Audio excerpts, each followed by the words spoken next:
जय हिंद, नमस्कार मित्रों। आज के जो बेहतरीन लेके आया हूँ मैं हिंदी के जो क्वेश्चन आपके अंदर, जैसे कि आप जानोगे मुहावरे, लोकोक्तियाँ, ये ऐसे क्वेश्चन है जो कि हर एग्जाम में 2 या 3 क्वेश्चन 4 क्वेश्चन इनमें से उठ के आते हैं। तो इस 25 क्वेश्चन में देखते हैं कि आपके कितने क्वेश्चन आप सही कर सकते हो और कितने आपके गलत होते हैं। तो मैं 25 लेके आया हूँ लोकोक्तियाँ, मुहावरे। तो आप देखते हैं, पहला क्वेश्चन आपके सामने ये आ चुका है। देखते हैं कि काला अक्षर भैंस बराबर का अर्थ क्या होता है, यानी इस मुहावरे का अर्थ क्या होता है जो कि काला अक्षर भैंस बराबर। जिस तरह आपके सामने एक क्वेश्चन है, ऐसे ही क्वेश्चन आपके एग्जाम में पूछे जाएंगे और कम समय में सर्वाधिक क्वेश्चन, यानी देखते हैं आपकी कितनी तैयारी। तो अनपढ़ हो, टूट चाप नहीं जूरे रियासने का अर्थ क्या होता है, यानी इस लोकोक्ति का अर्थ क्या होता है वो आपको बताना है इस क्वेश्चन के अंदर। जिस तरह आपके सामने 4 ऑप्शन दे रखे हैं, आपके कितने सही होंगे वो भी आप मेरे को बाद में कमेंट करके बताइए कि आपको इतना याद है। तो इसका होगा ऑप्शन नंबर डी, नुकसान हो जाने पर क्रोध करना व्यर्थ। अंधा पावे आंखें तो पति याद का अर्थ क्या होता है। जिस तरह आप इस क्वेश्चन का उत्तर देंगे कि इसका ऑप्शन नंबर बी आपका सही होगा, यानी अभिष्ट की प्राप्ति पर विश्वास का जमाना। अंधों का लेना ना माधव को देना, इसका अर्थ क्या होगा। इस लोकोक्ति या मुहावरे का जो भी अर्थ होगा वो आप जल्दी कमेंट करेंगे मेरे को। जो इसका अर्थ होगा वो अपने काम से काम रखना, यानी दूसरों के काम में टांग ना अड़ाना। राम नाम जपना पराया माल अपना का अर्थ क्या होता है, यानी धोखे से धन जमा करना, यानी दूसरों का धन किससे धोखा देके किसी आदमी को उसका धन क्या करना, अपने तरफ जमा लेना। ठीक है, अगले क्वेश्चन पर चलते। सो सयाने एक मत का अर्थ क्या होता है, यानी बुद्धिमानों के विचार एक जैसे होते हैं, यानी ऑप्शन नंबर डी आपका सही होगा। जैसे सारे व्यक्ति बुद्धिमान है तो उनके विचार कैसे होंगे, एक समान होगी, उनकी सोच होगी जो कैसी होगी, एक समान होगी। अगले क्वेश्चन में चलते हैं।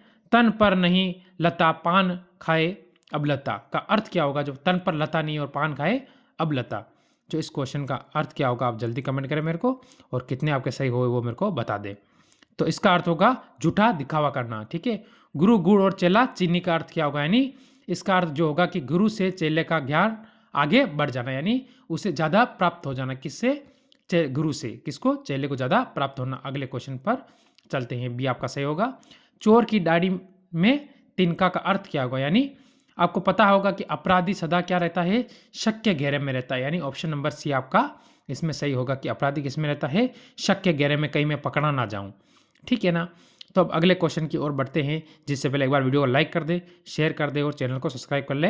ठीक है, ऑप्शन नंबर, आंख का अंधा नाक नेहनसु का अर्थ क्या होगा, गुण से विपरीत होना। पर उपदेश कुशल बहु तेरे का अर्थ क्या होगा। तो इस लोकोक्ति का अर्थ होगा कि दूसरों को उपदेश देने को क्या समझना, आसान समझना। ऑप्शन नंबर बी आपका इस क्वेश्चन के अंदर बिल्कुल सही होगा। अगले क्वेश्चन पर चलते हैं। निम्न में से एक लोकोक्ति है, उसका चयन कीजिए। इसमें से एक लोकोक्ति है, कौन सी है, आस्तीन का सांप होना। ठीक है, ये क्या है, एक लोकोक्ति है भी है। ठीक है ना, आंख चुराना ये मुहावरे हैं, तो लोकोक्ति कौन सी है, आस्तीन का क्या होना, सांप होना, ये भी है। एक पद से दो काचे मुहावरा है। ठीक है, अगले क्वेश्चन पर चलते हैं। आम और गुठलियों के दाम, यानी दोनों तरफ से क्या होना, लाभ ही लाभ होना। ये तो आसान क्वेश्चन है कि दोनों तरफ से ऑप्शन नंबर सी होगा, लाभ ही लाभ होना आपको। ठीक है, अगले क्वेश्चन में चलते हैं। आ बेल मुझे मार, इसका अर्थ क्या होगा कि आ बेल तो मुझे मार। ठीक है, तो क्या होगा इसका, जानबूझकर क्या, मुसीबत को क्या अपने पढ़ने करना है, मुसीबत को मोल लेना, जानबूझ के भैया मुसीबत क्या करनी है, कोई जा रहा है उसके उंगली करना, तो क्या होगा कायर। इसका ऑप्शन क्या होगा, ऑप्शन नंबर बी आपका इसका बिल्कुल क्या होगा, सही होगा। डी आपका सही नहीं होगा, डी इसमें क्या है, गलत है। सी भी गलत है और ए भी इसका क्या है, गलत है। ठीक है, तो इसका जो आपका ऑप्शन होगा, जानबूझकर मुसीबत में पड़ जाना, यानी जानबूझकर कहाँ पड़ना, मुसीबत मोल लेना, यानी मुसीबत में पड़ जाना। ठीक है, ऑप्शन नंबर बी इसका सही होगा। अगले क्वेश्चन पर चलते हैं।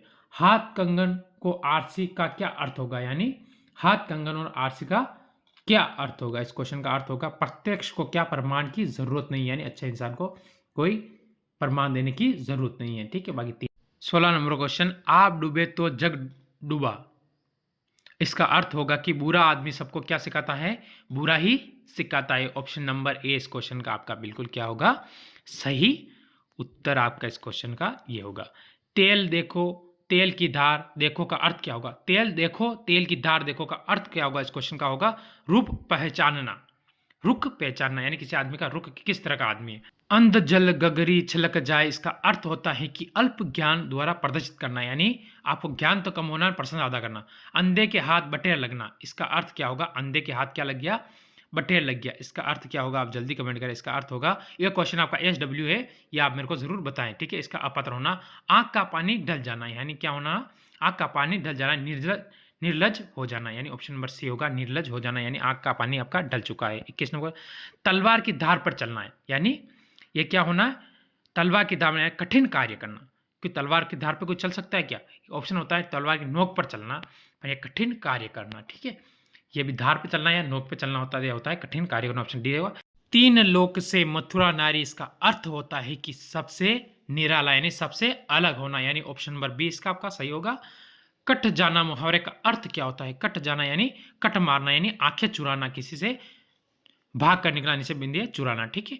भाग कर किससे निकला? ओठ कनौजिया नो चूहे, लोकोक्ति का अर्थ क्या होता है? तो उसका अर्थ क्या होता है जानेंगे तो, अलगावा की स्थिति, यानी ऑप्शन नंबर इस क्वेश्चन का सी आपका बिल्कुल क्या होगा? एकदम सही होगा। इसके बाद आज का लास्ट क्वेश्चन आपके सामने, गंगा नहाना, इस मुहावरे का अर्थ क्या होता है? तो इसका अर्थ क्या होता है कि कार्य पूर्ण निश्चित हो जाना, यानी कोई भी कार्य है जो आपको पूर्णतः निश्चित हो जाना। तो आज आपके कितने सही हुए, कितने लोकोक्तियां में से, मुहावरे में से आपके कितने क्वेश्चन सही हुए? 25 में से मेरे को जरूर कमेंट करके बताएं। इसी के साथ आज की क्लास को हम यहीं विराम देते हैं। जय हिंद, जय भारत, और अच्छी लगी हो तो लाइक और शेयर करना ना